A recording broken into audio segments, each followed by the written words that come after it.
Okay, operator. So where did the passion for trains come from? How did you develop that?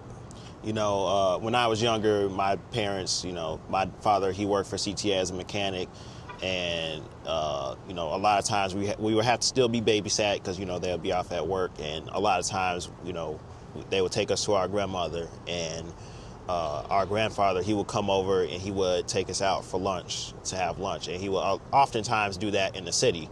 So my first ride ever on CTA was on the Blue Line at Cicero on the Congress side. And ever since then, I guess he saw that liking that I take to public transit, and he kind of started taking me and my brother all around the system. He took us to Midway, he took us to 63rd on the Green Line, and ever since then, that's kind of where my fascination with Chicago transit began. I didn't know your dad was a CTA mechanic. Yep. For rail or bus? Bus, 77th. Get out of here. Yep. He's retired or he's still? Yeah, retired in 09. Wow, that's so good. cool. Yeah. That's so cool. That's But nice. CTA runs through your blood, Papa. Yeah, yeah. Even my uncle, Really? he was a Blue Line operator. Get out of here. Yeah. Wow, so that's some a big there's some shoe rich to fill in, huh? there's Yeah. some rich history right here. That's so cool. Yep.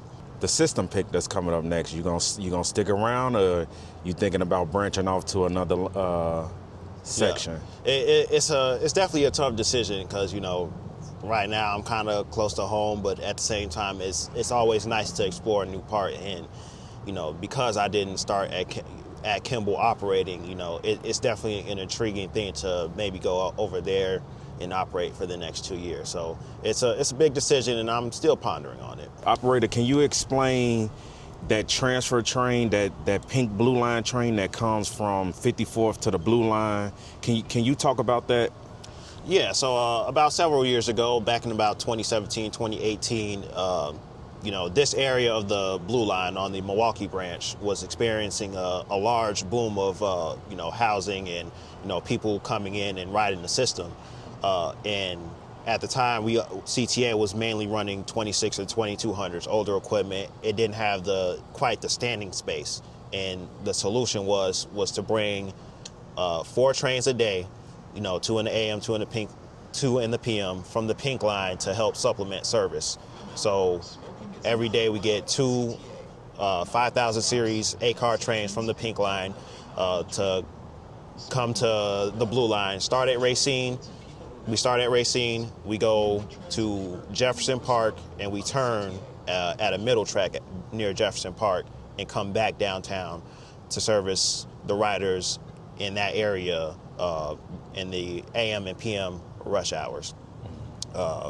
And the 5,000 series, they're very, very capable in handling large loads. They have very adjustable acceleration and braking systems, based on computers, and they can handle the large passenger loads as well as they have the standing space to help supplement service. Now, how many times have you done that run, and did you enjoy it? So far, I've done it about 4 times, and yeah, I enjoy it every time. It's a piece of equipment we don't operate that often on the Blue Line, so it's definitely nice to try my hands at it every time, get used to operating it, and seeing just how much space and room you have with operation when it comes to that piece of equipment.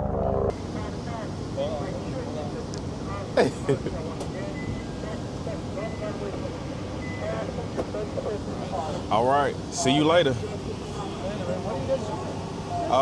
For YouTube, yeah, YouTube video. We're doing like a station tour. So you gonna be famous. Yeah, you gonna be famous.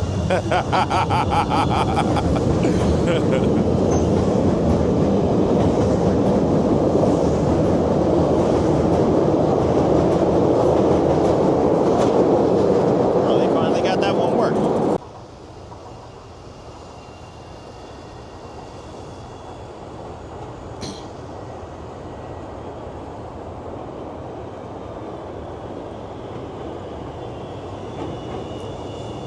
Oh, that's good. Hey, we rail fanning. What'd you say? We rail fanning. Okay. I can go. Yeah. How your day been so far? I'm just started. Oh yeah. Ready to be over with? Okay. You guys off today? Yeah, we Yeah. off today. You know, yeah. You gotta have fun on your off day, you know? You gotta have fun on your off day, you know? All right, see you later.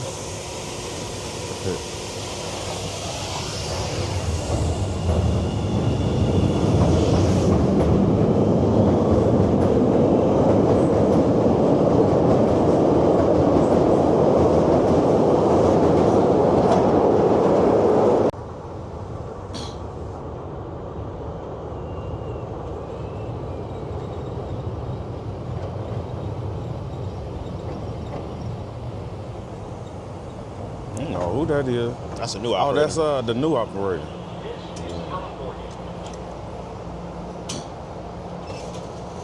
What's up, my boy? What's up? You all good? Looking like a pro out there, man.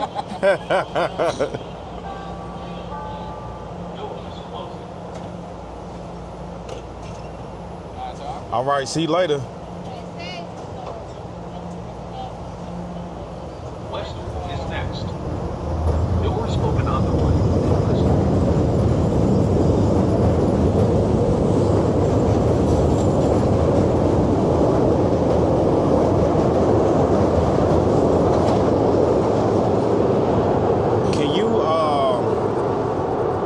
Can you tell us about that train, about that Morgan Middle train, UIC Halsted? Can you speak a little bit about that?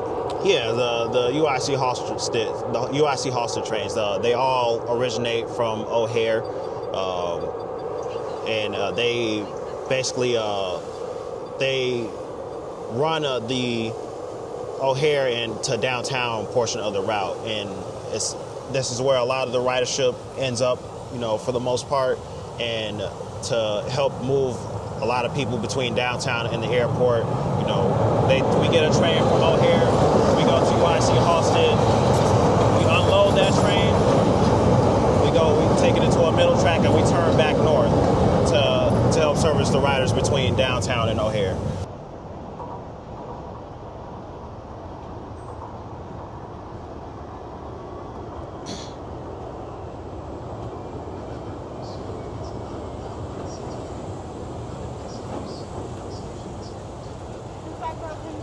Yeah, it is. Hey! I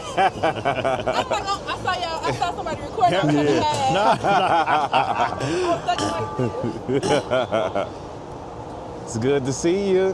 hi, Missy.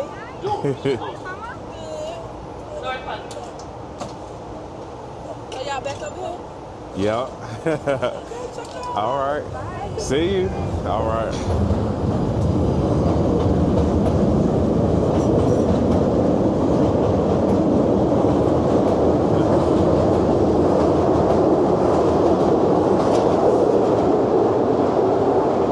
So, operator, tell me about operating in like those peak rush hour moments when you got a packed train. How do you break your train down coming in the stations? Like, what's going through your mind? How are you handling yourself any different from, you know, a normal day versus having a heavy load and transporting a heavy load? You'll definitely feel the weight, you know, anytime there's a huge passenger load like that, especially if it's sudden, you know, especially during special events when it gets to be a sudden load, a sudden high passenger load, you'll notice the difference in how your train reacts instantly. You know, the train, it might certainly accelerate slower, and in turn, it also might break down slower as well. And, you know, you have to be ready to make those adjustments at all times, you know, especially because every platform is different in length. And, you know, some of those shorter platforms, you know, that margin for error is much slimmer. So you have to be very prepared when it comes to the rush hours and special events where you might get in sudden or just, you know, very increased passenger loads. And I know for me, I get kind of like a rush. I'm like, oh, here we go. Let's you know, let me get myself together. Let me get my skills together. Like, do you get that initial rush? Like, it's go time, it's action time when you get a large crowd on your train? Yeah, honestly, sometimes I actually kind of like getting those huge crowds. It's nice for me to, see a lot of people taking the L, and using public transport as opposed to using a car to get around the city.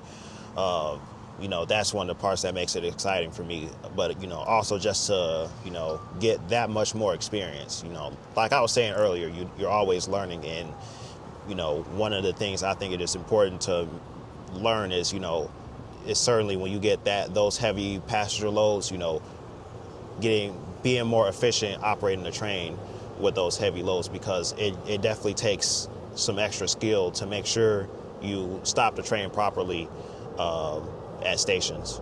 Tell me about communication, like as far as when you speaking with control, or maybe a supervisor may call you and ask you for something.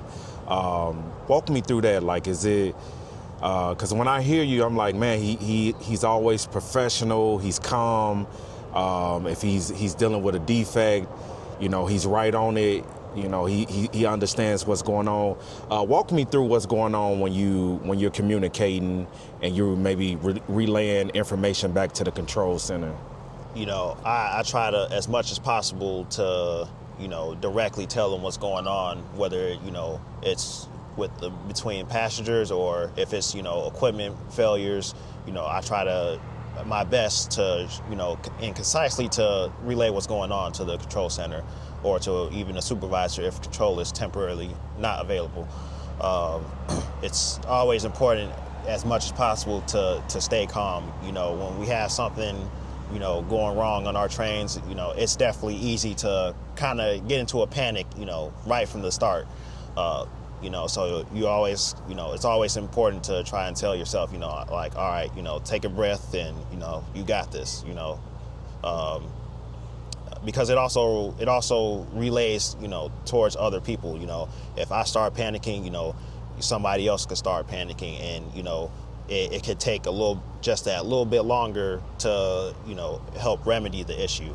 That's kind of what's going through my head when I'm talking to control. Always, try to stay calm and keep it concise, but get directly to that point.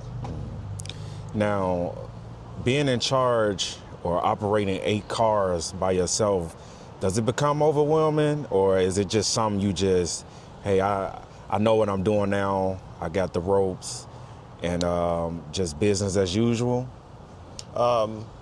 Starting out, it can definitely be a challenge, especially when you put older equipment into the mix, when, people need help along the train. Now you have to, make sure you get that important information. Hey, where are you on the train, so I can come assist you quickly and efficiently. But as time goes on, it all starts becoming muscle memory. So, when you have something come up on your train, you know exactly what information you need, and you can get back there and accomplish the task you need to accomplish.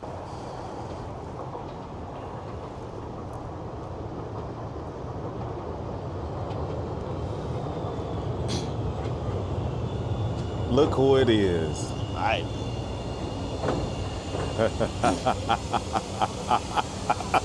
You pointed and acknowledge. He pointed and acknowledge. Yeah.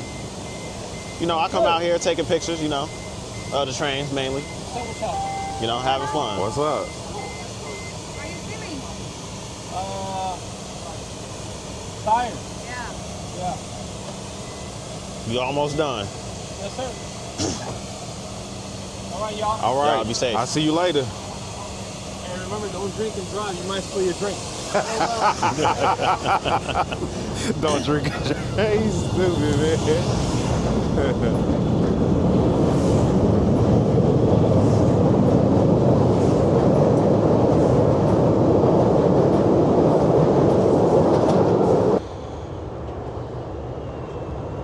That's 101. That's Ashley and Dorothy. Hey, y'all. Hello. How we doing? What's up? Y'all got a drone too? Yeah. Y'all crazy! How You on a doing, bypass? Mr. Hey, Dorothy. You on the bypass? Yeah. What happened to your train? She fucked it up. Let me stop. Steady red. Oh, don't you love it? Uh-uh. See y'all. All right, ya. see you.